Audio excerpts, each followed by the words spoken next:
Optican by Heritage presents the Brain and Mental Health virtual event. 1 in 5 Canadians experiences a mental health issue every year. With the devastation of the pandemic, now more than ever, it's important to focus on solutions that can help. Join us for a live event as we talk to experts in the field and explore some of the solutions and innovations to help us live better lives. Joining us live from the ZoomerMedia studios in Toronto is Natasha Raey. The Brain and Mental Health virtual event begins now.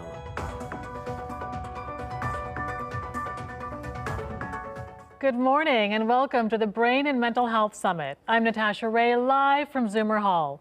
It's no secret that mental health and mental health issues have come to the forefront over the last couple of years.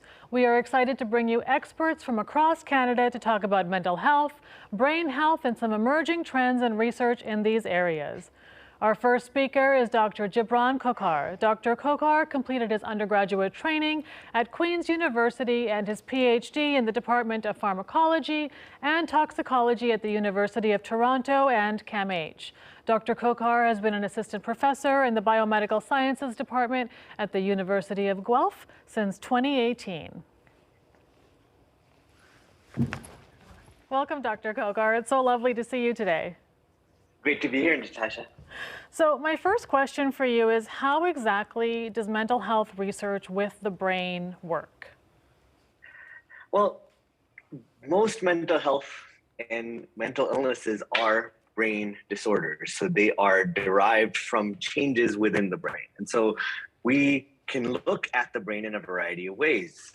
For example, magnetic resonance imaging, MRI. So just like we would have an MRI when we go to the doctor, you can actually use MRI to get a window inside the functioning or the structure of the brain. And so you can take a look at what might change in somebody who might have depression compared to somebody who doesn't have depression, or somebody who has schizophrenia and somebody who does not have schizophrenia. And so you can use that to see what might be changing in the brain, or what changes might be there from either a genetic risk or a risk that comes from early life adversity, and that then makes somebody more vulnerable to developing that mental illness later on in life. So you're actually able to look at the brain and tell if someone's had a mental health condition from something that happened earlier in their life versus another variable? And so that's one issue that remains. What we can do is see that somebody with a mental illness has this change in the brain, but that remains an association. We can't really get at causality. Is this change in the brain causing this mental illness or a symptom of the mental illness? But we can use those as what we refer to as biomarkers. If somebody has this change in the brain, how much of a risk are they at to develop a mental illness? And at the risk of getting too science-y, what exactly are you looking for in the brain? I remember years ago I used to work in a lab and we would fluoresce different things within, like a nematode worm, to see what changed. So what kind of things are you, like, how do you know there's been a change in the brain? Like, what specifically are you looking for? So when we look at this in humans with an MRI, we can look at a certain region of the brain, the nucleus accumbens, which is the sort of reward center of the brain. Is it bigger or smaller? Is it lighting up in terms of activity more when somebody hears a sad story? Or is it not lighting up as much? Or in the cases of something like anhedonia, where you can't feel pleasure, and that's a symptom seen in many different mental illnesses, when you show a pleasurable stimulus, when you show them, a nice picture or a pleasant scent, does that part of the brain activate the same way that it might have in a person who does not have the illness? And so we can both look at structural changes, so the shape and how one region connects to another, but we can also look at the function of it. How is it activated or not activated? How is it changing? And then we can take the same approaches into animal models as well, where we can then manipulate parts of the brain. So we can either activate parts of the brain and inactivate parts of the brain and see if that now produces changes that may be similar to what's observed in the human condition. When we started talking about your interview, you told me a little bit about the research you do in terms of substance use and addiction, and it's fascinating research. So could you tell me a little bit about that? Yeah, so the work we do in the lab is related to the chicken or egg question of substance use and serious mental illness. Patients with serious mental illness, like schizophrenia, for example, a large proportion of them, up to 90% of them, use substances regularly. But on the other hand, we know that substance use by itself, especially in vulnerable periods like adolescence, can actually act as a risk factor for the development of psychopathology or serious mental illness later on in life. And so we're trying to figure out, what comes first. Is it the risk for the mental illness that then makes somebody more likely to use substances, which have the same harms that they do in the general public within this context as well, and additional harms that are specifically related to the illness?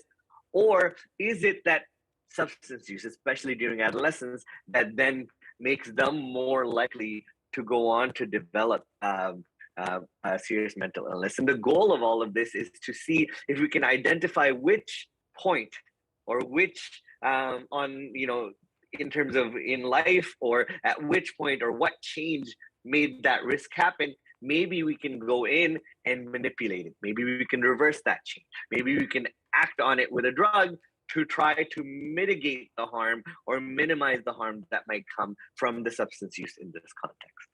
And do you have any preliminary findings that you can speak about in terms of what your research has shown to date? Yeah, so we just published a paper, for example. We were looking at the cannabis exposure in a rat model of a neurodevelopmental rat model of schizophrenia, and we were looking at brain activity through electrodes that are implanted into the brain. And what we see is that while this animal model of schizophrenia shows the similar dysfunctions in brain circuitry that you see in patients with schizophrenia, we see that exposure to cannabis vapor with of a chemovar that has more THC actually worsens those dysfunctions. Whereas if they're exposed to a type of cannabis that has a balanced amount of THC and CBD, that dysfunction is not only not worsened, but it may actually be improved. And so now the brains look more like what the brain of the control animal, or the animal that does not have the schizophrenia-like phenotype. And so now we're following this up with future studies to really nail down what type of cannabis may in fact have a potential harm reduction effect. If a person with schizophrenia was to continue using cannabis, if we could just have them switch to an alternate form of cannabis, maybe we can reduce the harm that's seen with cannabis use in patients with schizophrenia. That's really interesting because you're able to show something that has been conventionally seen to be harmful to be actually helpful. So it's great that your research is able to show those kinds of changes in the brain. And you've spoken a little bit about rat models. And so I'm sure not everyone is in tune with how research works. So can you explain a little bit more about rat models and rat brains and how we're actually able to use those to extrapolate to what the human brain and how that functions?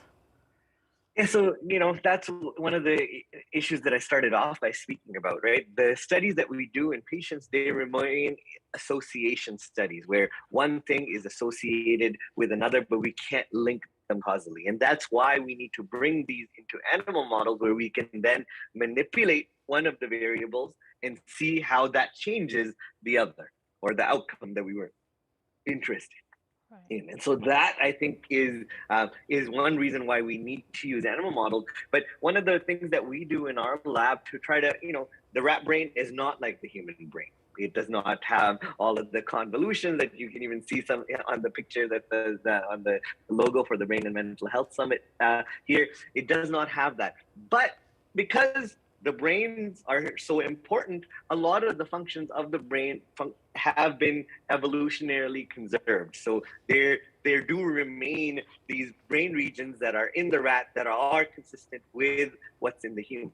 And so because in our lab, we use approaches like MRI imaging in rodents. So these are high field MRI scanners that are much smaller in terms of their bore that a rat can be put into, then we can study specifically the exact same thing that's being studied in patients. And so by bridging that translational gap between humans and animals, by using consistent methods, we are able to then make inferences that would be relevant back to the human condition, because those dysfunctions that I was mentioning earlier in relation to the cannabis exposure are in fact consistent between the animal model that we're using and the human. So if it walks like a duck, talks like a duck, and the circuit or the brain looks like the duck's, then it's a good model for the duck, and hopefully we can use this model to develop treatments that then we can translate back into patients with schizophrenia, for example.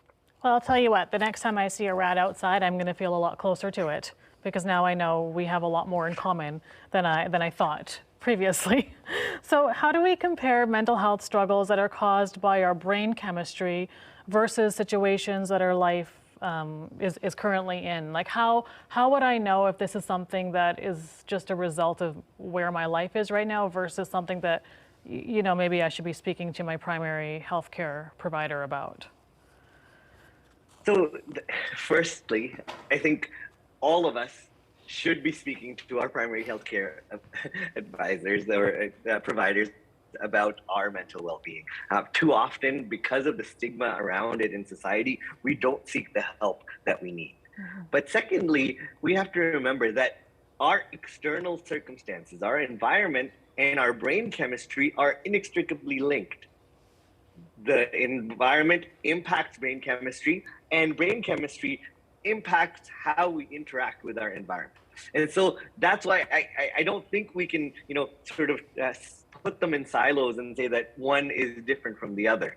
They are linked, and that's what makes them, it makes it so important for us to both study the brain chemistry to understand what results in those changes in the brain and what results in the symptoms that we see of mental illness, but then also be cognizant that our environment has an influence on us, and it is impacting our brain. And in some ways, it's impacting our brain in the long term, and with these long-term changes that may not even be reversible. And in fact, there's some evidence that suggests that these changes are not only long-term, but they might be inheritable as well through epigenetics, where they might be passed on from us to our subsequent generations. And so this is where it's really important for us to always have that lens of, what is the effect of trauma? What is the effect of early life adversity? What is the effect of all of those on brain chemistry? And then how is that then giving rise to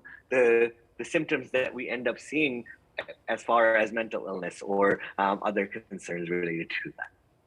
Yeah, that makes a lot of sense, and it's true. You can't tease the two apart in terms of situational and in brain. But sometimes we try and simplify things in our mind, but we can't do that. So, in terms of trends in current research, what are some of the exciting trends? So beyond the research you're doing, what are some of the other great things that are happening in the world of research in terms of brain health and mental health?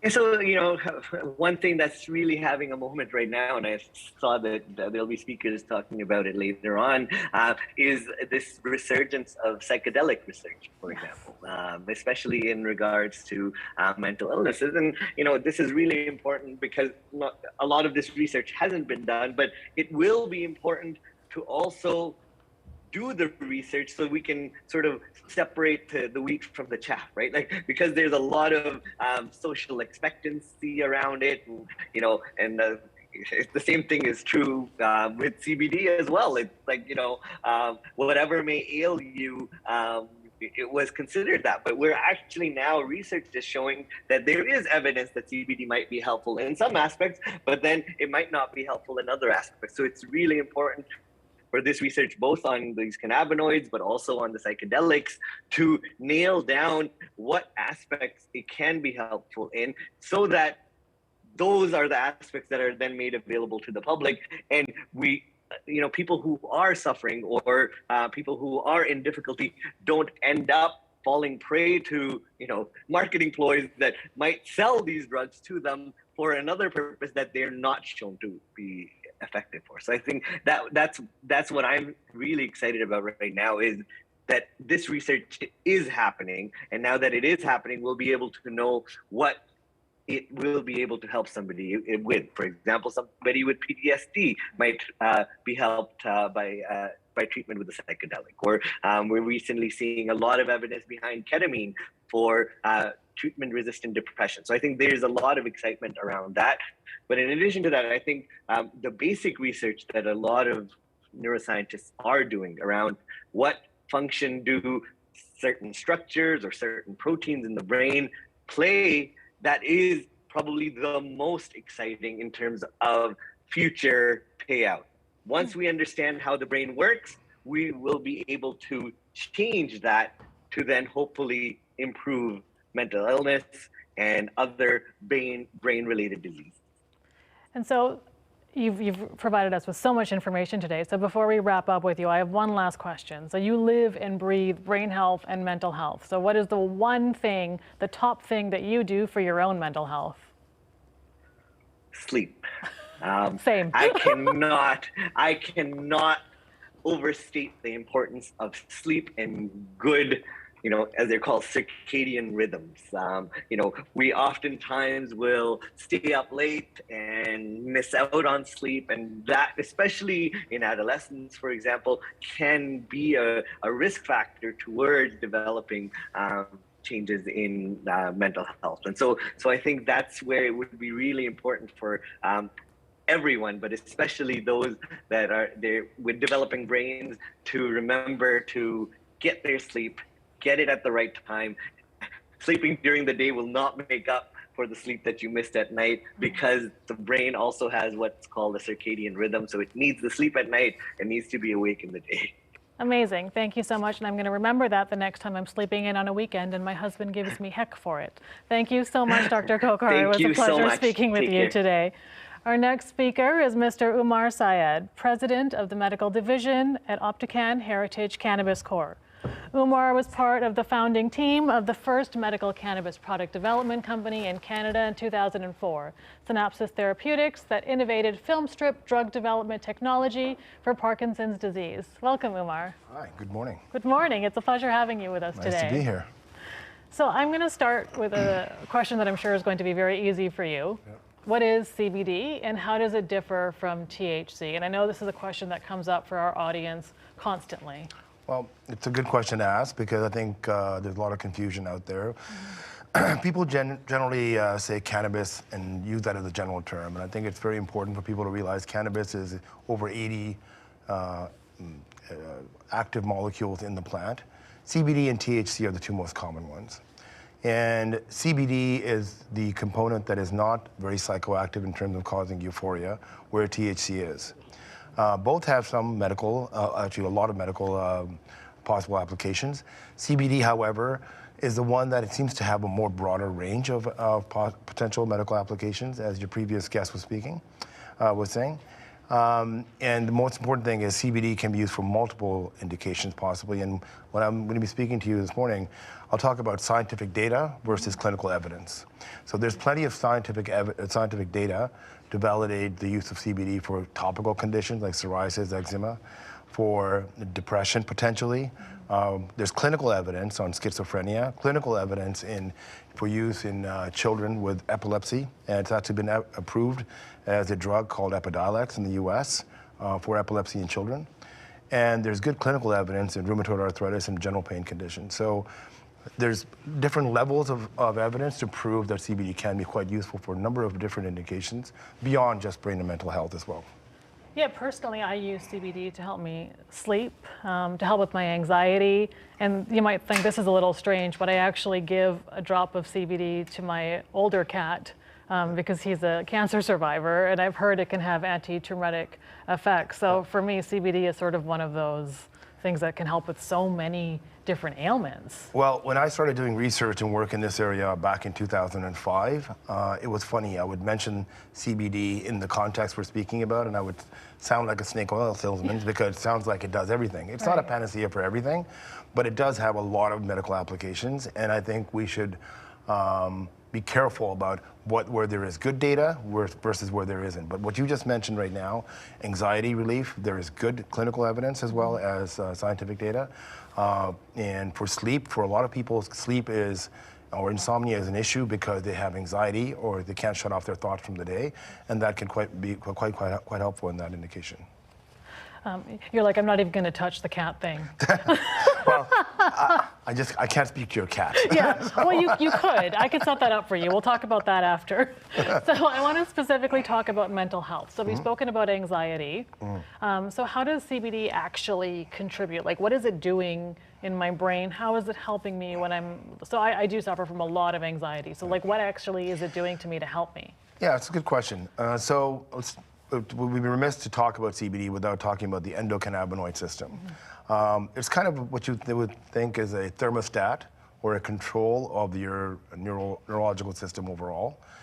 When something's overfiring, the endocannabinoid system tends to ameliorate or turn it down, attenuate the effects of the other neurotransmitters. So we have endocannabinoids such as 2-AG and anandamide. People may have heard of them. These are produced by our own body.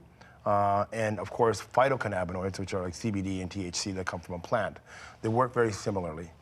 CBD specifically can increase the effect of serotonin so that receptors for the serotonin are more sensitive to the serotonin itself.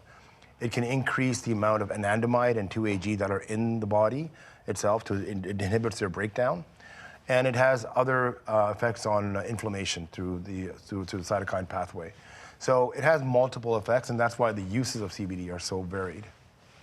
So for overall, from the point of view of anxiety or possibly depression, it's the effects that it has on the 5-HT1A receptor, which is serotonin. So really affecting the serotonin levels and serotonin sensitivity in neurons. And you mentioned inflammation. So can CBD also help with pain? So I have a cannabis store, and I have a lot of people who come in and ask for CBD because their neighbor said it helped with pain. Right. So is that true? Yeah. So I think it's we have to be careful about that. CBD is not a pain reliever itself, like say ibuprofen or some of the opiates. Right. It is an anti-inflammatory. Okay. So it brings down inflammation through a cytokine pathway blockade, which is a fancy way of saying essentially a generalized anti-inflammatory. And it has some cannabinoid receptor activity. So there's two types of receptors in the body for cannabinoids, CB1 and CB2. CB1 receptors are typically in CNS and PNS, the nervous system. And CB2 receptors are in your white blood cells, and mast cells. So by acting on them, it can decrease some of the inflammation associated with the injury or with chronic pain. Okay.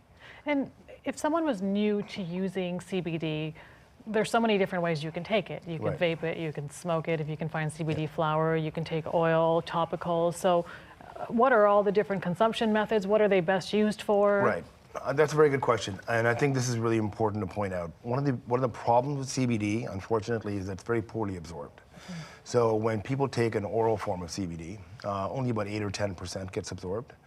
And so a lot of scientific work and R&D has gone into increasing that absorption level.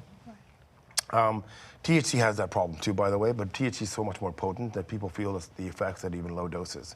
With CBD, especially for anxiety, you need a certain dose, and for anti-inflammatory, you need a much higher dose as well. So you can inhale it, CBD, in the form of low THC, high CBD cannabis plant or hemp plant. But that has limitations, and many people like to inhale vapor, or it's not a very broadly accepted way of taking a medication. Probably the most effective or the most commonly used now throughout the US and Canada increasingly is oral, either in the form of an oil or of a capsule. Our company has spent a lot of time and money into making that bioavailability or absorption better. And so our CB4 Relief product, for example, has a Vasosorb technology that increases the absorption 4.5 times versus the 8 or 10%. So instead of like 10%, you're getting 45 to 50%. Other people are trying to do the same thing. So we've been able to successfully do that and publish that in a medical journal in 2019. So one of the first companies who did that with our partner Geocan in the US. The other way to do it, of course, to get a better absorption rather, is to put it in a different route of delivery. So for topical administration for psoriasis or eczema, people are now using CBD, and we have a new product out for that as well. Not to make a plug for the product, but you need to have scientific rationale of how you can get that CBD through the skin. The last thing I want to mention is a sublingual. That's where I got my start in this industry, 15 years ago. So putting in the form of a film strip or a tablet that allows for absorption in the sublingual cavity under the tongue, it can be very effective for two reasons. You get rapid absorption, so for anxiety that is very important. You can get an onset of effect within less than 5 or 10 minutes.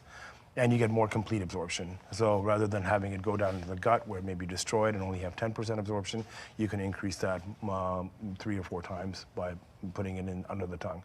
Not all products are created equal, again, so be careful, look at the data, look at what supporting information they have for sublingual or oral that actually have enhanced absorption. If you don't want to inhale it, which is the vast majority of people. Right, and I've seen with most CBD products, they all have a tiny amount of THC in it, and sometimes that scares people, but there is a scientific reason for that. So right? That's a very good question. So CBD and THC can be quite synergistic, especially for inflammatory pain. THC has some analgesic effects that CBD does not, has a different mechanism of action. There are other terpenes as well, like beta-caryophyllene, BCP, which works on the CB2 receptor, which can also decrease the inflammation. We use that in combination quite readily. Now, THC, when given orally, can be problematic for a lot of people. The reason is, when you inhale THC, the effects are, let's say, 1x in terms of euphoria.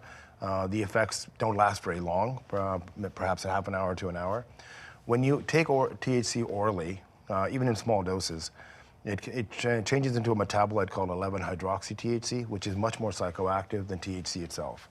That's why the effects can be prolonged and can be dysphoric. People don't like the effects necessarily. And if you're using it as a regular drug product for pain relief or for anxiety, you may not want that effect during the day especially. So you have to be careful. There are THC-free preparations out there. We are putting one out, CB4 Relief Capsule, later this year that will be completely THC-free. For that reason. For many people who are looking for anxiety relief during the day, they don't want to have the THC effects, and CBD can be quite effective for relieving anxiety for that reason. Well, that's good to know, because I always thought that if you were using CBD, always needed to have a tiny amount of THC in the product in order for it to work. Not for anxiety, right. But potentially for pain it helps. Okay. It does, but again, not necessary for inflammatory pain either. The one exception is PTSD. Okay. So in PTSD, many patients that we've seen over the years, especially veterans, would like to have some THC, especially in the evening. Maybe during the day, lower doses, but in the evening more so, because THC can block REM sleep, and REM sleep is needed for dreams. And if you are suffering from PTSD nightmares and after effects of PTSD associated with sleep-induced nightmares, it can help, THC can help block that. So that's where the THC is more necessary in probably higher doses than typically lower doses that you would use during the day. And so while you're talking about CBD and PTSD, I know there's been a lot of studies that have been done in this area. So can you expand a little bit on how exactly CBD, I do know a lot of veterans myself, some who have done tours in Afghanistan, and the PTSD is terrible. So Right. how does CBD help with that? So I think the main effect, like I was alluding to just a little bit earlier, for CBD is the effects on serotonin. Okay. So serotonin receptor sensitivity. And that decreases anxiety and can help with mild to moderate depression. So that's the overall effect of CBD for both anxiety and PTSD and mild to moderate depression. Again, mild to moderate depression, there's good scientific rationale, but not a lot of good clinical evidence. In terms of PTSD and anxiety, there's better clinical evidence that's actually tested in humans or seen anecdotally or documented as case studies. So I want to make that clear distinction because, again, I don't want people to get the idea that you can use CBD to replace antidepressants because there isn't good data yet on that, and hopefully there will be. But in terms of anxiety and PTSD, there is better information. So on the point of SSRIs, which are antidepressants, there's been a lot of questions and thoughts around using CBD to manage the conditions that conventional SSRIs help with.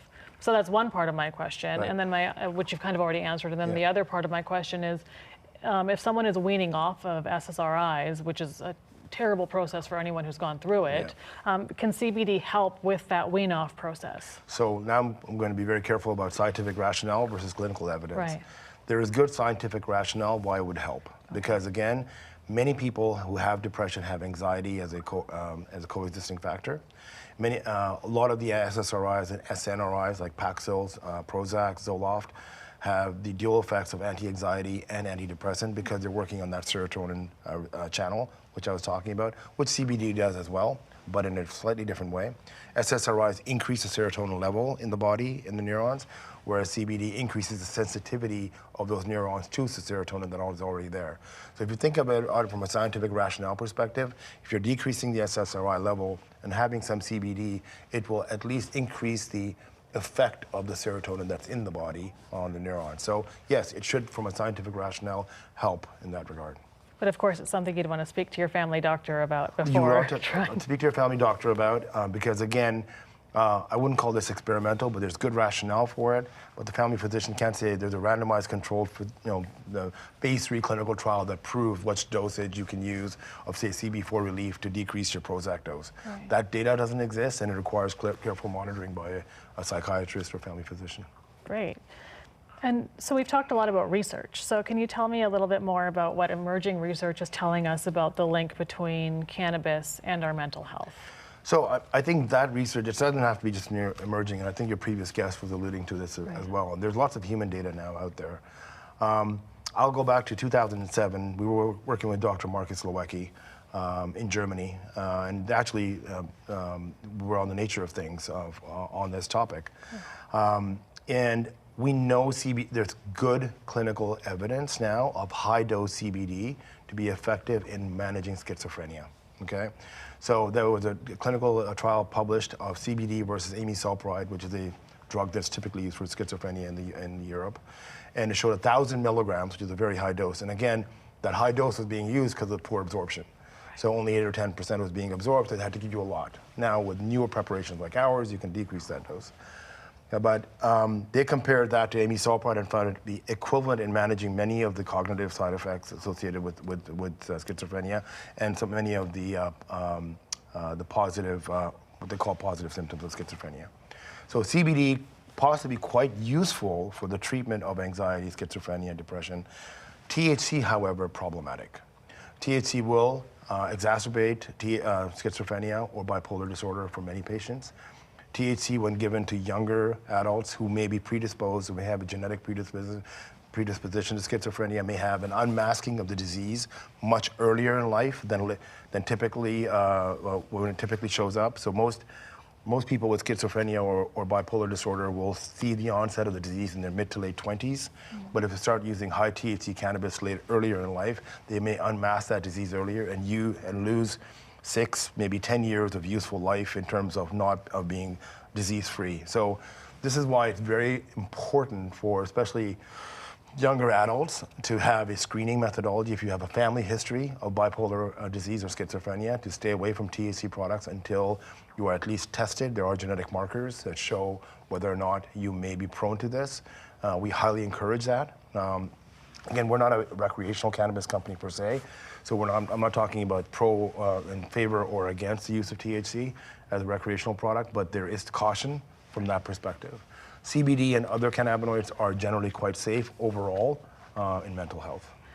And so you used the word unmasking, so I just want to unpack that a little bit. So does that mean that like schizophrenia is something that you potentially would have gotten regardless, but just by using the THC, it sort of has increased the onset time? So I'm going to be careful here because about 1% of the population has the predisposition or genetic makeup to have either bipolar or schizophrenia, and that's a disease prevalence overall. Mm-hmm.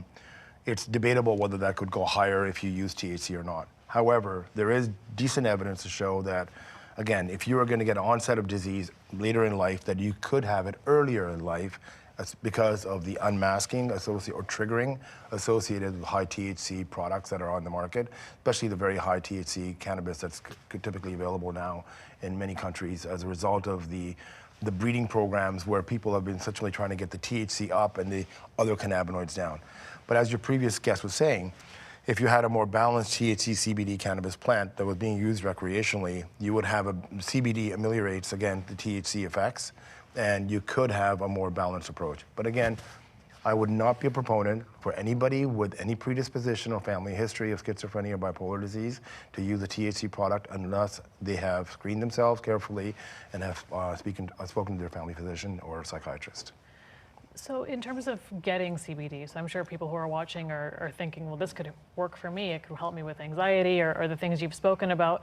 And we know that in Canada, especially, the cannabis landscape has changed so much. And so where is the best place for someone to get safe CBD? And if you could speak a little bit about medical use, because it's easy for someone to go into a rec store and buy it, but I think there's a reason why you'd want to use the medical stream if you're using it for medical reasons. Yeah, so I mean, this is a bit complicated question, so I'll try to unpack it in a way that's, makes sense for most people. In most of Canada, you can get CBD and THC products at retail dispensaries without a prescription. And most of those products are good quality in terms of vapor or dried flower. I think it's debatable whether you get a prescription for it and get it from an LP or licensed producer versus buying their same product at the recreational retail channel. So I think from a dried flower or vaporized perspective, pretty much the same thing. You don't need a prescription. It comes down to whether or not for the oral or sublingual, you have to be careful about the product you're choosing. And I'm going to use our example because I know it very well. Our CB4 relief capsules with Resosorb technology, we have clinical evidence that we get great absorption of 45 to 50% versus 8 to 10%. That makes a product much more useful. You get onset of action within the first day versus taking it for multiple days for the buildup of the drug in the body. And so our products are available by prescription. If you go to optican.ca, you can get a prescription, you get a physician's prescription. And our sublingual film strips have the same advantage as well. Now, we have good clinical data to show they have absorption in the sublingual cavity, CB4 control. So I would ask consumers to look carefully at the data that the LPs produce in terms of their medical products. And if they have that data to back it up, they usually provide it in their website or in their medical literature.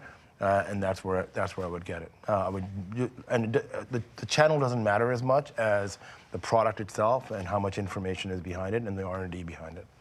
And I think with the CB4 Relief soft gels and the sublingual strips, it's the onset is really exciting to me because as someone who's been in the cannabis industry for years, you take an oil and then you're waiting 40 minutes to an hour and you're like, did it work? Am I high? Am I feeling less anxious? But I'm not really sure.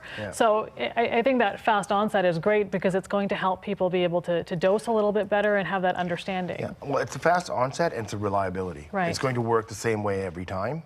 And you need to take less of it and less often, these are obviously big advantages when you're taking something on a chronic basis to help with pain or for anxiety or anything else. Everybody wants something to work every time and work quickly.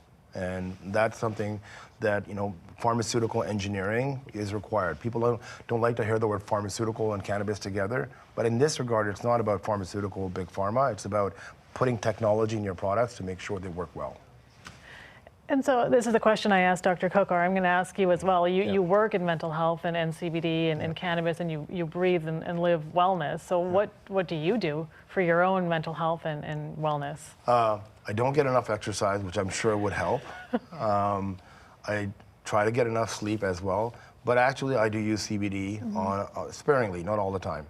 I find for days where I know it's going to be stressful and going to cause issues in terms of being distracted, I will take one of our CB4 Relief the night before, and I'll have a much better day. Now, this is me. I'm not saying this is clinical evidence.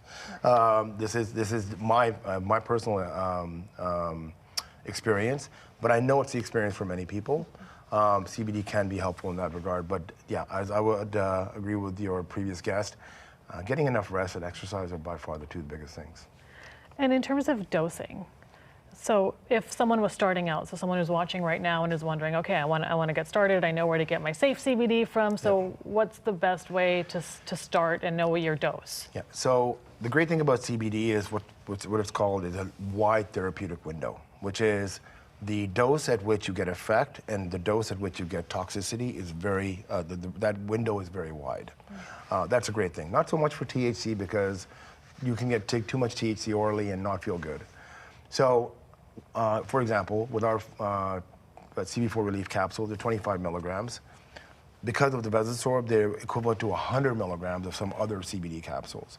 You would think, well, that's too much for me. Well, the reality is 100 milligrams of CBD absorbed at 10%, which is 10 milligrams that's being absorbed, in our case, is quite safe. Right. So what I would tell people is 1 capsule once a day to start, and you see whether you need it twice a day. With our product, you don't need more than probably once or twice a day for the most part. With other products, you'll need it more often because of the bioavailability issue. But I think it's a matter of people just, with anything in life, trying it for themselves at a low first dose, making sure it's effective. And if it's effective, then seeing how long that effect lasts and seeing if they need another supplementary dose. You know, with our products, it's once or twice a day. And the voice in my ear told me that Janet, from our virtual audience, has a question. Okay. So is CBD addictive? Can it be addictive? Like if I take it too much, will my body need it? Will I have a dependency? That's a great question. So a lot of anti-anxiety drugs, especially benzodiazepines, so lorazepam, alprazolam, etc., are addictive in the sense that they're habit forming. That if you take them away, you will have withdrawal symptoms. They will be quite uncomfortable.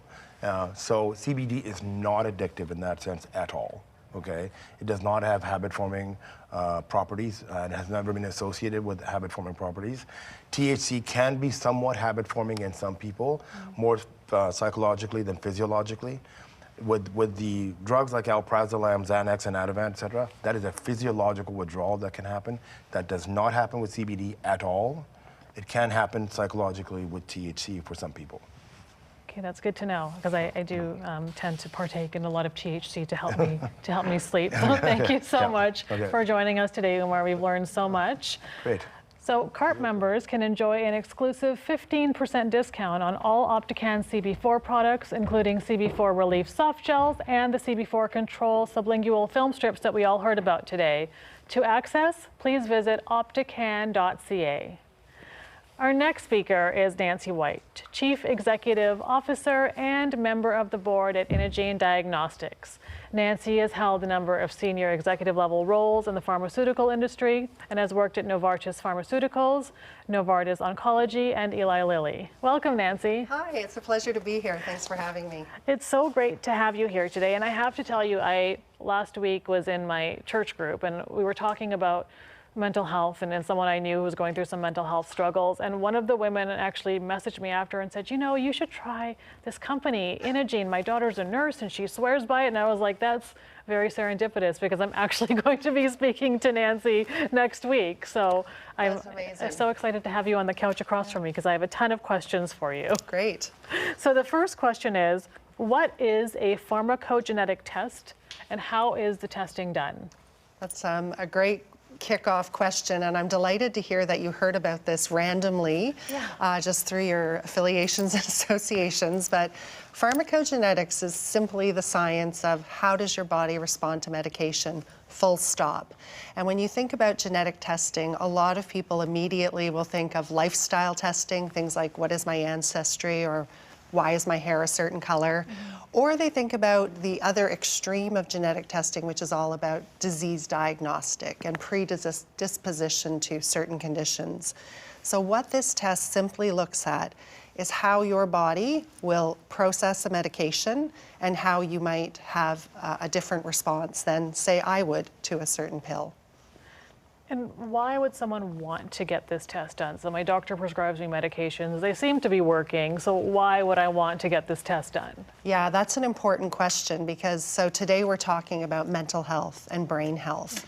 And right now, during these times in the pandemic, we're seeing a tremendous increase in anxiety, panic, depression, and they make sense because of the trying times we're in. What often happens is we'll go and see our healthcare professional and they'll prescribe a medication to us. And in the area of mental health, it is notorious for what this approach is called trial and error. So the doctor will listen to your symptoms, they'll write a prescription for you, you'll go home and try it. After a couple of weeks, you might not be feeling better and you pick up the phone and say to your doctor, hey, I need to see you again because I'm not feeling better. And so you go see the doctor, you talk about your symptoms, and they'll say, okay, maybe we'll try a new one. And so this process can be really drawn out and long, and this is what they call trial and error. By using a simple genetic test like this, which is saliva, nothing more, it's not invasive, you can find out how your body will respond to that medication. And response is more than just does it work. Response is, will I have side effects? Do I need more of it? Do I need less of it? So it's really complex how our amazing bodies process something, but by doing something as simple as a cheek swab test, you can find out which medications are not going to work for you, which will work for you, or some that you need to have special considerations with. And so one of your previous speakers was speaking about SSRIs, and SSRIs are a very common class of antidepressants. If you looked at my report, I can't process SSRIs. They're all do not use red medications for me. So knowing that, I feel sorry for those individuals who try that type of medication and it just doesn't work, when there are answers to help you understand whether or not you should even begin that medication. That's really powerful information to have, and it's something that I'm sure a lot of people don't even know we have access to. And so is there a specific type of person who should be getting this test? Is there an age group, a gender, or is it just for everyone? Like, can my 13-year-old take the test? Well, we like to say the best time to take this test is before you use medication ever. Right. So you know what you're doing before you try it, but that's not practical because a lot of people don't even know this science exists. Yeah. And so if you are currently taking a medication, if you're planning on taking a medication, it's any time is really great for you.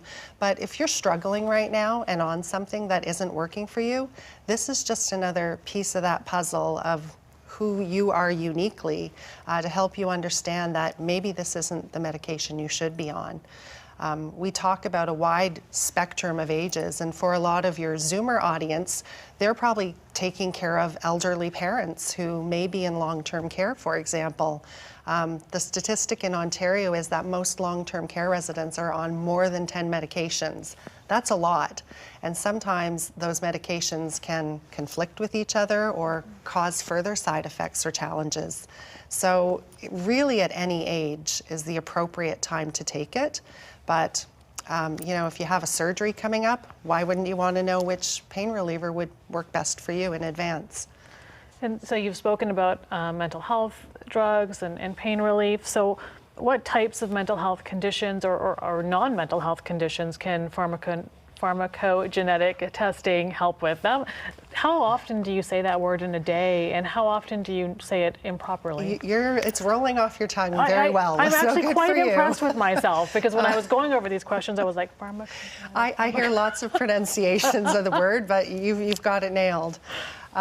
So any condition really, we do have a signature specialty test that's focused in pain and mental health.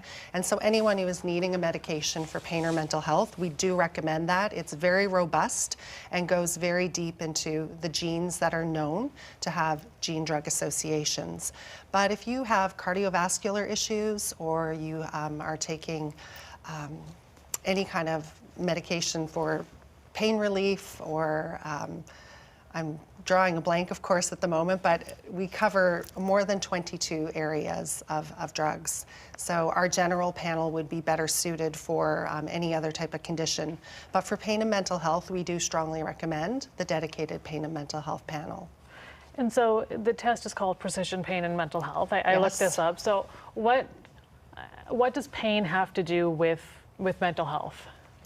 So when we first started the company, we were looking at all the disease areas that are out there and looking at the science of pharmacogenetics to see where the evidence is the strongest. One of the big areas where there's tremendous unmet need is pain. And we all know someone who has got, back pain issues or lower back issues. Anyone who's experienced pain acutely, that it becomes chronic pain, the comorbidity or the co-association of mental health is such a strong overlap. Most people will have some of both. And if you think about it, if you have chronic pain, and let's say it is lower back pain, You're nervous about when the next flare-up's going to happen. When the flare-up happens, you're not going to feel great because you know you're going to be either laid up or in bed. So the comorbidity of, if you have pain, you might have a mental health condition, or vice versa, the overlap is really significant and tremendous. And sometimes these medications are used to treat in both areas. So having those in-depth insights into pain and mental health together provide a really clear picture to help the healthcare professional and the individual decide what's best for the patient. So Andre from our audience actually has a question for you. So he is wondering if the results of the Inagene test will change over time. So if I, at my age now, take a test, should I take one 5, 10 years from now? Like, can the results change? So technically, no. Your DNA is your DNA. Right. So when you're born, that's it. You've got what you've got.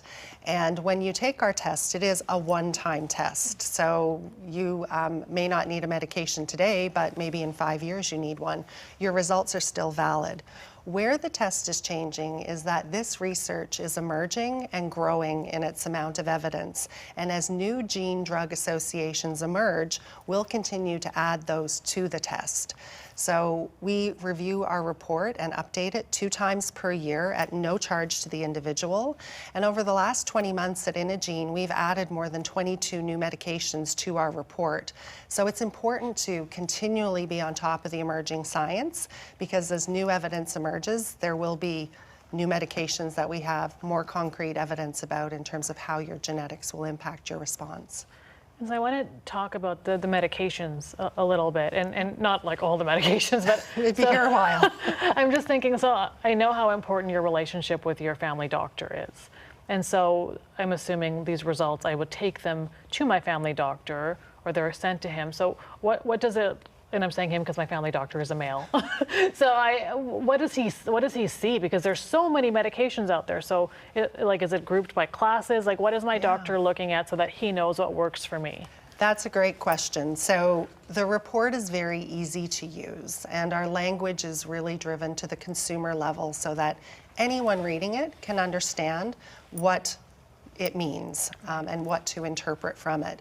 We absolutely encourage an individual to take the test results to their doctor. Your doctor knows you best. They know your history, they know past experiences, and it's a powerful tool to help them in your treatment journey. We never say that it's the be-all, end-all. It's just one piece of kind of that treatment paradigm to help support informed decision-making to make sure the individual's getting the best possible care.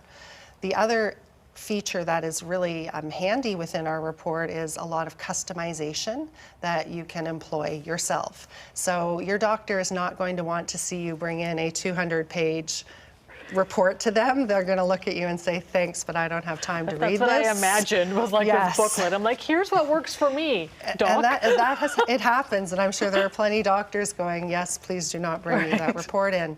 With the functionality built into our report, you can very easily, within seconds, customize a report of any drug you've previously been on, drugs you're planning on taking. You can do searches by things, as you pointed out, like the drug class. It's sorted alphabetically. There's lots of search functionality to make it very easy for you. And then you don't even have to print it out. You can actually email that condensed version of the report straight to your healthcare professional so that you don't need to intimidate them and have them angry at you as you kick off your appointment. Although I do kind of want to do that just because I do want to see his face, but I won't do it, I promise. So just linking back to our last speaker, I noticed there's a cannabis component to the test. Yeah. So what does that mean? Can you tell me a little bit more about that? As I said earlier, I do consume a lot of cannabis to help me sleep, and so is it going to show me something about myself? I think you should try the test. So our test looks at 27 genes and 52 variants of those genes to help you look at, as an individual, at what your response to cannabis might be. And response, again, means a lot of different things. One of the speakers spoke about the endocannabinoid system that exists within our body. And so there's, method of intake. Should you smoke? Do you take an oil? There are longer-term consequences that can be linked genetically to long-term use of cannabis. But what our test will help you do is, if you're cannabis curious, you've got lots of friends who've talked about it and you may not have tried it, it will give you a reasonable starting point that will work for you. So for example, in my profile, I should avoid THC. I'm more prone to the psychotropic side effects that people can experience. And on the same hand, I'm also what's classified as an ultra rapid metabolizer of CBD. So if I took what my friend might be taking, I might not have any result from it whatsoever. So it's really to help you guide your decision making. And with cannabis being legal in Canada, a lot of people are self-medicating, if you will, and not telling their health care professional about their use. This report, again, will just provide you with more information about what you should be considering if you are taking prescription medications as well as using cannabinoids. See, now I feel bad because my mom always says that CBD affects her more than other people, and I feel like she's just making it up. But it could have to do with her genes, and I should apologize to her right Yes, after we finish our interview. I'll say Nancy said I should say sorry. Absolutely. And one question, because this is, I mean, honestly, this is such fascinating information that, again, I'm sure most people didn't know they had access to. So I'm going to ask the question everyone's wondering: how much does this test cost? Yeah, so you can order the test online yourself. You don't need a doctor to recommend it. It's 299 Canadian dollars. A lot of insurance companies are reimbursing it, and it's a very simple process. We'll ship the kit direct to your home, completely private, and your results are accessible through a secure online private portal. And from when I ship you back my saliva, how long does it take for the results to come to me? Yeah, so we own our own lab, and our testing turnaround testing time is very quick. It can be in as few as 2 to 7 days, again, depending on when we receive your sample in our lab. Well, I know what everybody is getting for their birthday this year. Fantastic. So before we wrap up, I'm going to ask you the same question I've been asking all the speakers. You're extremely busy. You live and breathe mental health. What do you do for your mental health? Yeah, I have to admit, through the pandemic, I broke down and bought a Peloton bike, so I have a bit of an unhealthy obsession with my exercise bike. But it's done wonders for my sleep, which a lot of your panelists were talking about the importance of. So I've been fortunate to stick to my fitness regime. That doesn't seem like a very unhealthy habit, considering my habit turned into extreme online shopping, which I could join you in that pursuit for sure. Well, thank you so much. It was so lovely speaking with you today. I've learned so much, and you're going to be getting a purchase from me for sure, because I need this information. Thank you so much. It was really great to talk with you. Thank you. We'll be back after this short break to talk about the new wave of online mental health care and learn about a psychedelic treatment that is showing promise for overcoming addiction. See you soon.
Welcome back. I'm Natasha Raey, and you're watching the Brain and Mental Health Summit. Our next speaker is Dr. KHUSH AMARIA. Dr. AMARIA is a clinical psychologist and senior clinical director of the Greater Toronto Area-based psychology practice, CBT Associates, and a senior clinical director with MindBeacon Digital Therapy. Welcome, Dr. AMARIA. Thank you for having me. I'm very excited to have you today. It's very timely that we're talking about digital therapy and digital mental health supports. So I want to start by asking you, how do you know if you need professional help for your mental health? And I know it sounds kind of funny, like, do I need professional help? But how do you literally know if you need professional help? There's still so much stigma out there. Absolutely. There's certainly a lot of stigma. And many of us don't have a lot of experience practicing talking about our mental health or even being open about our mental health. So, I often remind people a good way to know if you're struggling is your usual tools don't really work. You've got anxiety, depression, you're angry, you're tired, you're irritable. You've got all these things that are going on in your life that you feel really stuck in, and you don't have the ability to kind of get out of that. Sometimes there's supports around us that can be really beneficial. We've heard about some really great tools today. And other times you really do need to reach out to somebody whose, profession is all about treating, all about helping you live the life you want to live. And so how do I know when I need to sort of take that step? So I think, like, when I'm dealing with something or having a depressed day, I'll sort of just talk to my best friend. But then, like, if those depressed days seem like they're more and more, like, what's my trigger point for knowing when I need to reach out? I often say to people, we're all going to have ups and downs. We all have mental health, and our health is going to go to periods of time where it's better, and there's going to be times where it's unwell. And so some of the things you're paying attention to is, are these feelings that you have, these difficulties you're having in your life, are they sticking around? Are they getting in the way of living the life you want? Are they interfering with your relationships? Are they getting in the way of you doing your job or your occupation, whatever it is that's important to you? So we don't need to jump into professional help if you've got 2 bad days.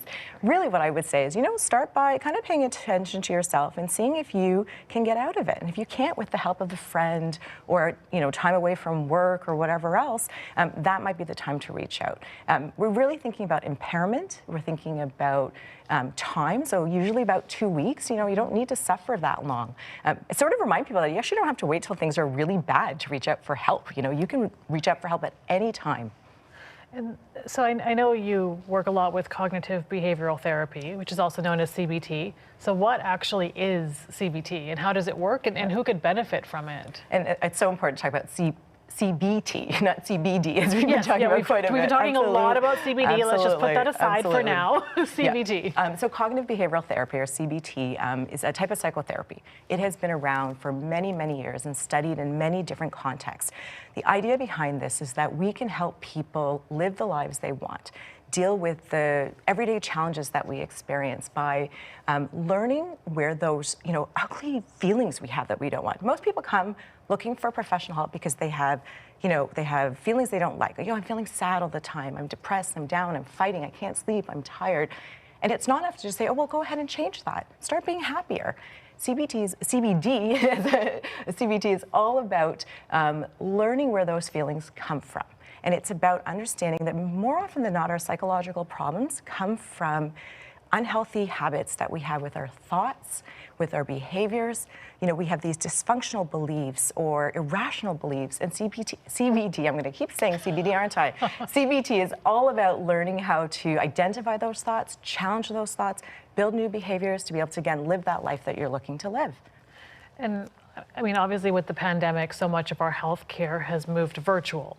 So, you're talking to your family doctor online or on the phone, and also therapy. So can you do CBT through digital therapy? Is digital therapy just as good as on the couch therapy? Absolutely, and I think, there's so many advantages to be able to do digital mental health therapy. Specifically, one of the things that we offer at MindBeacon is a guided program. It's guided CBT. And what you're working on is understanding all of the principles, the same principles. You're learning how to challenge your thinking. You're learning how to deal with distress. You're learning how to problem solve, all these amazing skills, but you're doing it from the comfort of your own couch at your home at any time that you want. We offer a service that's completely digital, so you're not having to make appointments. You don't have to show up at somebody's office. You don't have to take time away from the things that matter to you, but you still get all that same customization and personalization because you've got this licensed therapist walking you through the process.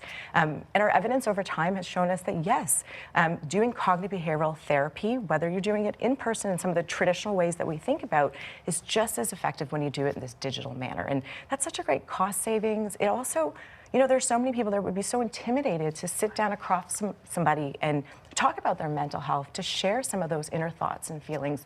And this digital platform allows a person to do that securely at the time that's right for them, to take their time to share what's going on as well, and still get all that customized guidance.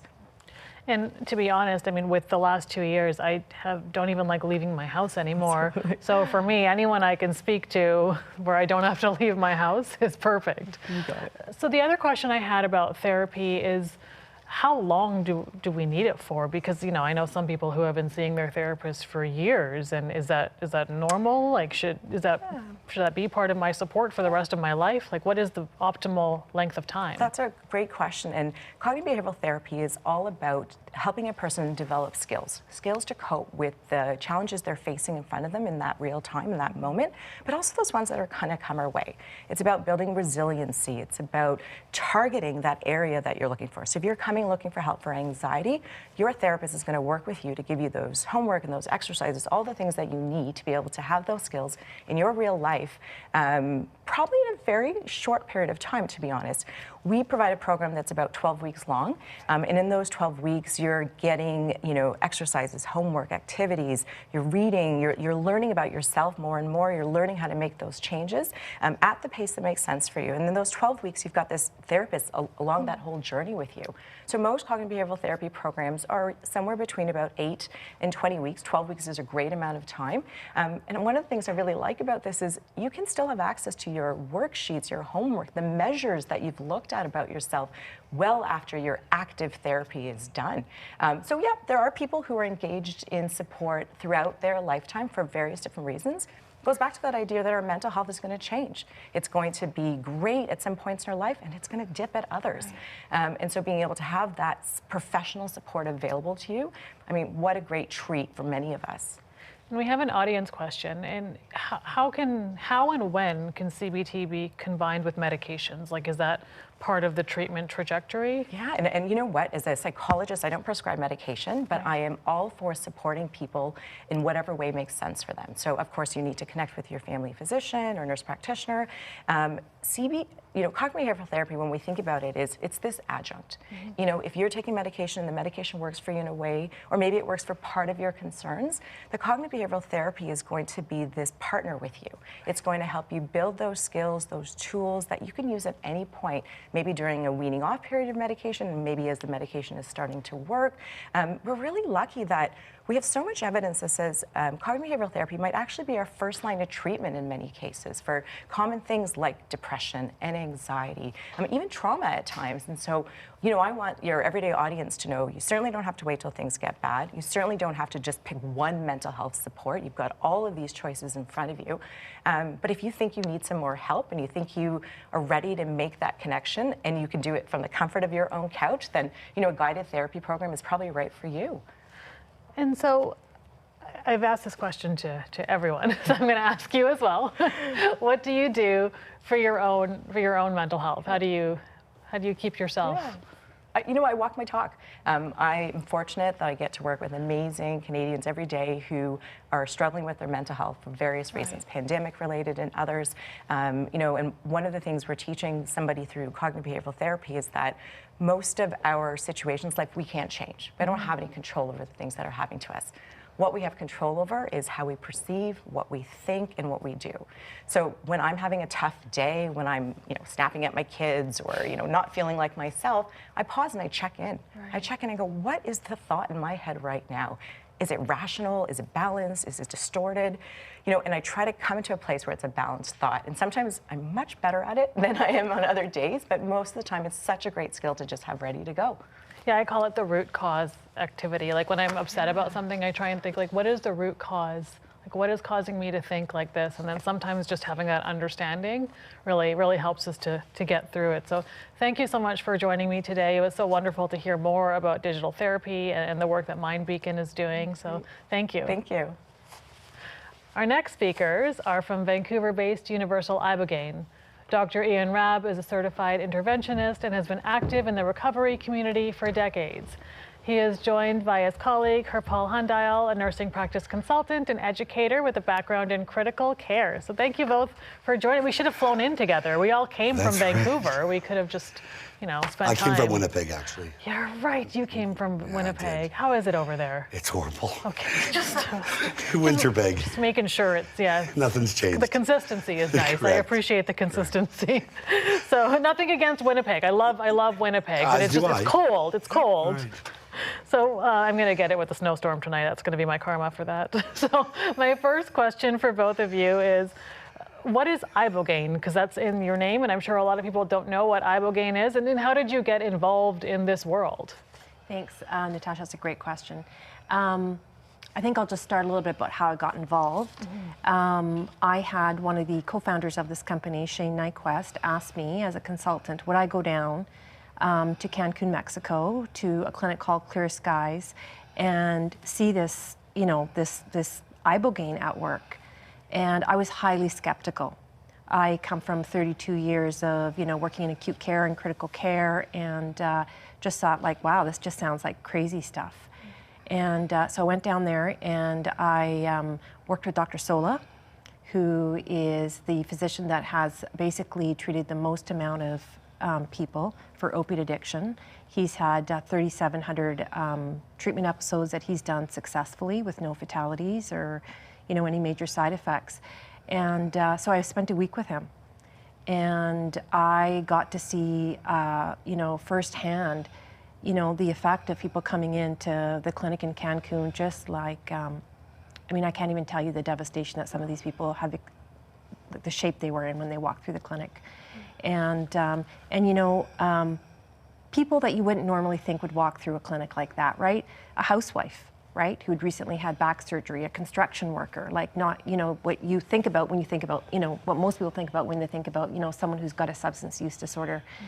And, I saw Dr. Sola give these patients Ibogaine, and like what happened to these people in like a matter of days was like miraculous. Wow. So, getting off of opiates is extremely difficult. People get to the point where they need to use just so that they don't feel so terrible. So actually stopping becomes extremely difficult. And what Ibogaine does is it's called the sort of opiate interrupter. It interrupts the addiction and is able to reset the brain to sort of pre-addictive states. And some people actually experience what we call a vision or a spiritual experience, where they're actually able to sort of go back and understand, certain things about their life or their connection to the universe, or why, the pain of why they started using. And people find that to be extremely beneficial in moving forward in, their lifelong journey in recovery. And Ibogaine is interesting because it actually comes from a shrub in West Africa. That's what I was going to ask you. Like, what is it? Is it a plant? Is it a pill? It is. It is. It's a plant. It comes from West Africa, and the local people there actually have been using Ibogaine for decades, for years, for ceremonial and rites of passage. Yeah. And so I do want to go back to talking a little bit more about Ibogaine, but I just want to take a step back and say, or how do we define what is addiction? Like how does someone know if they have an addiction? And I guess you would be the best person to probably answer this question. First of all, also just quickly, I got involved with Universal Ibogaine. I was a doctor. I lost everything to drugs and alcohol. Right. I ended up on the street, and I've been working with addiction for about 20 years. And I've never seen something as transformative and that could potentially change the world of addiction in a quick period of time. And so that's how I got involved in it. What is addiction? Addiction is a mental, physical, emotional, and spiritual problem, and psychological. And in my opinion, everything has to be managed. So first of all, there's a genetic component, there's a behavioral, there's trauma component. Everybody we find that ultimately becomes addicted probably had some incidental or childhood trauma. And the childhood trauma is not necessarily physical, mental, emotional, or sexual abuse that we hear about, but it could be anything. It could be a reaction to being bullied. It could be a reaction to not making a hockey team. So we don't really know what the trauma is until we investigate further. But it affects the brain and the body, and the mind and the soul. So when we work in addiction, we look at all components of what's going on for someone. Once we get them clean physically, we start looking at all of the other stuff, psychologically, what's going on, mentally, what's going on, and ultimately spiritually, because the answer is really spiritual, because addiction is really lack of connection. That's really what it is. What happens with people that become addicted is they become very isolated. They become very They find themselves, I call it a state of conscious separation. People feel disconnected, not a part of, separate from, and disconnected. And you're feeling that as a kid. I can go back into my childhood, and you can feel that as a little boy in school, feeling like there's something wrong, but you don't know what it is, and you can't connect it. Now, when you find the drug or the alcohol or the sex or the shopping or whatever you connect to, all of a sudden you get a feeling of fulfillment. And you want more of that fulfillment, right? You just want more of it. It just feels good. And there's lots of brain chemistry around why that happens that we could talk about at another time. But the shopping feels good, Ian. Why are you telling me these things? Of course. Keep shopping. Keep the economy going. But addiction is tough. And Universal Ibogaine and Ibogaine, I was attracted to it because there's nothing that has been as transformative in the addictions community as Ibogaine. And I think we could change the world. And before we move on to the neit's question, I think it's also like you both have a personal background as well, and I think that's what makes this interview and this connection so important, because it's when you've gone through the recovery journey, and all three of us have, you know, that's something that it's hard to understand if you haven't been through it. So the place you work now is really a place where it's connecting to your heart, and I think that's the most important thing. One interesting thing about Ibogaine is I think right now we know with conventional treatment, and in saying that, and I work in that, I give kudos to everybody that does work in it, but our results, the results are very small. We get 10 to 15% recovery rates. Right. With introducing Ibogaine for medical detox, and then introducing CBT, other modes of therapy, I think we'll get to the 60 or 70% success rate of getting people off drugs and alcohol. And that would be phenomenal, because would change the world. Yeah, I mean, and the world needs that right now. So yeah, it's a silent pandemic. We really are dealing with. I've lost 90 people in the last 2 years that I've worked with directly. Yeah, and coming from Vancouver, we know how bad devastating it is. Yeah. So I'm sure a lot of people are thinking more now who are watching and thinking about Ibogaine. So how would you know if Ibogaine could help yourself or someone in your family? Like, who is a good candidate? Great question. And I think some of our previous speakers have really talked about most of these interventions are not a panacea for everybody. And then if we look, around the world, Ibogaine, there's been underground providers that have used Ibogaine, and often, with not the best outcomes. And so what we do know about Ibogaine is that it does work, but it needs to be done in a controlled medical setting where we actually look at somebody and say, you wouldn't be an ideal candidate because you've got a significant cardiac history, or you've got enough psychiatric history. And I think bipolar and schizophrenia, like our previous speakers talked about today, would be things that we would look at before we would treat anybody with a psychedelic like Ibogaine. Yeah, and I definitely encourage people not to order this on the internet and try this at home. I mean, we know from reading the literature that there's been fatalities associated with unknown quality, people having pre-existing cardiac conditions that they maybe haven't been diagnosed with, and using this stuff and ending up in trouble. Issues with liver function, issues with renal function. So it really does need to be given in a medical setting. There's a lot of evidence for Ibogaine for not only opiate interruption, but also every other addiction except benzodiazepines. Okay. Mm-hmm. It doesn't work for benzodiazepines, so anybody, especially if you're looking at older populations, where psychiatry has thought benzodiazepines were the answer for everybody, it would not interrupt benzo detox. But for for methamphetamine, for cocaine, for alcohol, obviously opiates, which is the most it's most widely used for. Opiate addicts have a terrible time with detox because of the physical pain associated with detox. And the miracle of Ibogaine is that you can detox someone in an hour and a half or so with a psychedelic experience and no post-acute withdrawal syndrome. So because the brain chemistry is being reset, the serotonin and dopamine levels are back to normal, you have about a 6-month period where you can treat them really well for their addiction now. And ultimately, that will give the increase in the success. I feel like we're in this time in the world where we're hearing the word psychedelic a lot, and people are starting to talk more about psychedelics and how they can help our mental health. And I know one question that certainly is probably coming up for our audience is around legality. So is Ibogaine legal? Where is it legal? You're based in Canada. Like, I know it's not on the questions I sent you, but I would still like to talk about it. We are in the middle of setting up a clinical trial with Health Canada. Okay. Listen, it's silent pandemic. I have a big problem with this, actually. Yeah. I think we should be able to be, it should be clinicalized and used immediately if it's done right. We have developed a protocol that through Dr. Sola and the 3,700 episodes that would cause no death. So we need to now get through Health Canada and medicalize the route. So we're taking the drug, we're turning it into a GMP prescription. Okay. So it's not legal yet. That's the process we're in. We became a public company in November.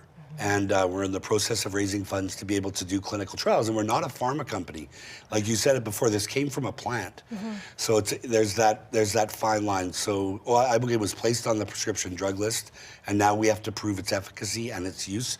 And our protocol will do that as, we will have safe supply produced synthetically. And then we will use it safely and prove to Canada that it can be legalized. And once we do that, it'll open up the world. It'll open up to the world of addiction. And I'm sure we're getting there. And I want to go back because we've been talking about addiction treatment and the conventional way of looking at addiction treatment. So what should we change? Because you talked about a 10 to 20% recovery rate, which isn't really great. So how should we change the way we look at it? We're not the easiest people to treat. I don't know I don't know if you know this, but I am aware. like most addicts, when they're moving their lips, they're lying. Right. And we're not easy patients. So it's very hard to really get through. It's an ego-based disease. We have an ego that's obsessed with itself. Right. And it's very hard. I think it's divinely impossible to satisfy. So ultimately, it's a very difficult disease to treat.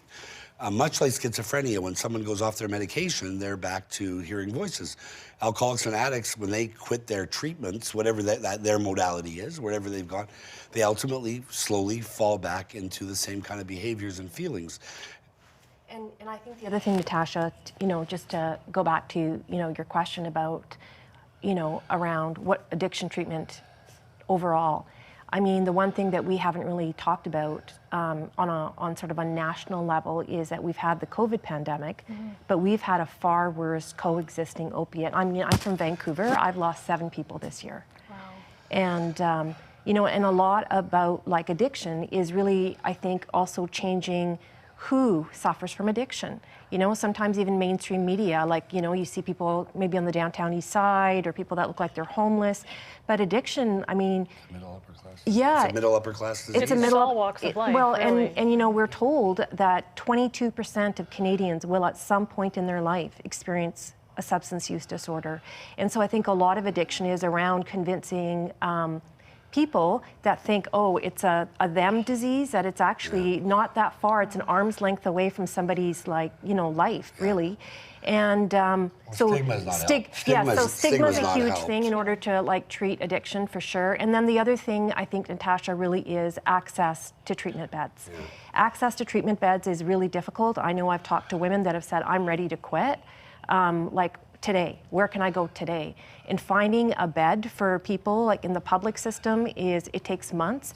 And the private system, unfortunately, costs a lot of money. And most people, by the time they've gotten to a certain point in their addiction, don't have that money up front, right? And they've lost all their family relationships. Yeah. Everybody's fed up with them, and so they're kind of on their own. And you never know if they're ready. Yeah. Like, you never really know how ready you are. No one quits because they want to quit. I think that the last thing an addict really wants to do, or an alcoholic, is actually quit until they're faced with a lot of demons, especially in active addiction, let alone whatever childhood torment was going on, whatever was going on in the inside for all those years where they didn't feel worthy, where they felt separated, where they didn't feel connected to their own family. Yeah. Well, and I think you're both sort of shining examples of getting through this. So as we wrap up this interview, I just had a question that I've asked everyone, and I think I'm so interested to hear your answers. Like, what do you do to keep your mental health intact? So exercise, although it doesn't look like it today. The pandemic has not been good for a lot of us, but exercise is one thing. I meditate, and I have spiritual practices, and my spiritual practice is the 12-step program of Alcoholics Anonymous. And I live by it, by the principles of that practice, and fortunately I've been able to do so for a long time. Good, that's amazing. And with you? I have to go back to sleep. You can talk to anybody in my family, 9:30, like, that's it, I'm out, right? And so sleep is huge for me. And along with kind of what Ian was talking about, like eating well, and, some spiritual practices that keep me really grounded, to just be able to take a step back and understand that, there's all kinds of choices available to us that maybe we can't see until we step back and say, you know what? I've got some choices here today. And it's never too late for therapy. Like at 19 years clean, I went back and started seeing a therapist for some related childhood trauma. So I always tell people, reach out. Yes. There's lots of answers. Well, I think that's a great message, and thank you both for joining me today. It was such an honor to speak to both of you. Thank you. Thanks so much. It's great being here. Our next speaker is a Zoomer favorite. Angelica Scanura is the host of Angelica's 22-minute workout and Angelica's kettlebell workout. Welcome, Angelica. Hi, Natasha. Look at you. I'm really happy you didn't bring any kettlebells because I'm not really good at the kettlebell. Oh, it's okay. I don't like them right now that much either. I feel like it's like a choreography thing. I don't know. I can't do it properly. I might teach you some choreography later. I heard that. I'm not sure if I'm wearing the right shoes, but you know what? I'm going to give it a try. So I'm going to start with the first question. We always hear, make sure you exercise. It's good for your mental health. And almost all of our panelists said that today, that exercise is so important. So why? Why does physical activity help my mental health? It is so important. I mean, we all associate exercise with its obvious looking good physical benefits, right? But there are so many psychological benefits as well. It eases symptoms of depression and anxiety. It's a serious mood booster. It might be hard to get into the gym, but you never regret it once you've come out. I know that's something that is said often. It gives you a temporary burst of energy and also helps you sleep better at night. And it releases those feel-good endorphins, right? Which is your body's happy chemical. And we need the happy chemical, especially lately. So how does exercise actually affect our brain? So we've spent a lot of time today talking about the brain and changes to our brain. So do you know what's happening in my brain when I'm exercising? Yeah, so exercise, it gives you a serious brain boost for many reasons. When you start to exercise, it generates new brain cells in a process called neurogenesis, and also regular exercise helps prevent cognitive decline and memory loss. Sorry, I'm a little cheesy. I get it. And I love exercising because I feel a boost of creativity also when I do it. Yeah, I get that too. Like all of a sudden after I work out, I'm like, oh, I have all these great ideas that I need to write down. But I also get a lot of great ideas thanks to the happy world of THC. So maybe I should combine the two of them. We should get together and talk about that one. We should. We need to investigate that a little deeper. That maybe would have made this segment a little funnier, but yeah, we'll put that aside for later. So when we look at exercise, so I always joke around, like when I do my exercise, it's 15 minutes of cardio hit, and then I get on my Pilates reformer, and then that's what I do.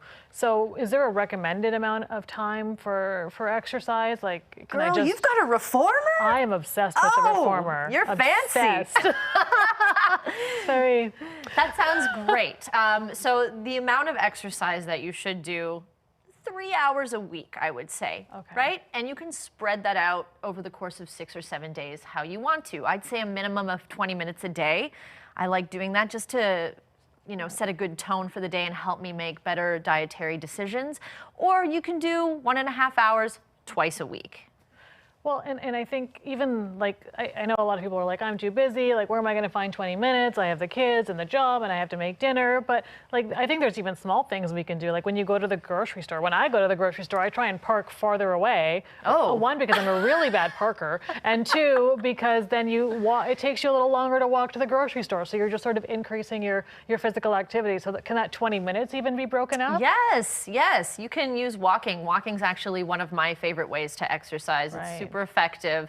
And yeah, you get the ideas flowing. It helps you clear your mind. Anything aerobic, if you have access to a place where you can swim, or if you can go for a little bit of a jog, or my favorite, low impact cardio, Right. dancing. Oh, I know. You keep saying that, but I have another question before we start dancing. You can tell I'm stalling. But my next, it's a real question though, because Yes. you did talk about dietary. Yes. So are there foods that will help with my mental health and my mind? And are there things, my husband always tells me I eat too much sugar, but you know what? I love those cookies and I'm not going to stop eating them. But are there other things that I can eat that are, I can hear people laugh. Everyone loves cookies, it's not just me. No, everybody does love cookies. Yes. And I know that if you spike your sugar, then you have a crash and then you're worse off than you were before. I personally like to eat sweets and it helps my mental health. And if you don't stop eating them, you never crash. Exactly. Good advice. But there are healthier ways you can go about it. You know, you can take out sugar, add cinnamon. I know you're like, what? Sugar and cinnamon? No, I love cinnamon. It gives you that little bit of spice, nutmeg. Right. I personally like making like a chocolate avocado pudding. So it gives you the satisfaction of eating something pudding-esque. But it's really, you're eating blended avocados. So you can kind of trick yourself with recipes that are a little bit healthier. Also, whenever I make smoothies, I find it takes away that craving. Right. But there are certain times of the month where it's like, I'm sorry, it's midnight and I'm having ice cream. I have a dozen Craig's cookies coming to my hotel in about an hour or I so. still haven't had one of those. Want to research THC and have some Craig's cookies? I think it'd be a great idea, but we need to talk about some easy exercises we can do to get our endorphins up. Yes. And we are going to dance. We're going to dance. Now, I just want to say, if dancing is not your thing, right? You don't have to be a professional. I know one of the doctors over there said he had tap shoes. Yes. He didn't bring them, unfortunately, but that'll be next time. But Yeah. you can close your curtains, put on your favorite music, and boogie, right? And that instantly makes you feel better. Yeah, I was trying to see if he brought his tap shoes, but he didn't. No. Yeah. But we are not going to close the curtains. We're just going to dance. Yes, for I'm going to show you a little salsa step today. Salsa, and I'll do it in my heels. And then look at your socks. Yes. Oh yes, Those I have are the cutest little toesy socks I've ever seen. My toes are individually wrapped like candy. Okay. Okay. So you're just going to my parents will be so proud for my dancing. 1, 2, 3, back. 5, 6, 7. So you're going right leg first. Right leg first. Left, Front. right. Okay. Right and together, back, left and together. Good. Now, next part, Right to the side, together. My endorphins and are already left, increasing. And it takes a little bit of I'm so happy time. right now. Front and together, back and together. so when you dance, you feel a sense of accomplishment after, right? Or any workout. You get through a workout, you're like, hey, I did something today. I did something improved today. myself. I did something Out today. and together, out and together, good? and a front. Get into those hips, Natasha. And out and together and in. Good. 1, 2, 3, 4, 5, 6, Things 7, I never thought I'd 8, be doing 1, today. 2, 3, 4, 5, 6, 7, 8, 1, 2, 3, 4, 5, 6, 7, 8, 1, 2, 3, 4, 5, 6, 7, 8. Hey. We did it. We did it. I think I did really good, considering. Yes. All things. And you were speaking at the same time, which is very hard to do. There was a lot of applause, but we just couldn't hear it. It was all hidden. I'm your full audience. Thank you so much. It was so lovely having you here and to talk to us about physical activity and mental health. And Angela, I just called you Angela. Angelica's 22-minute workout is a great way to get your workout in. Yes. You know, I just got so tired from all that dancing. Yeah? Thank you so much. That wraps up today's program. Thank you for joining us. Signing off from the Zoomerplex in Toronto, I'm Natasha Raey, and I'm going to dance in my closed hotel room tonight where nobody will see how foolish I look. Thank you all. See you next time.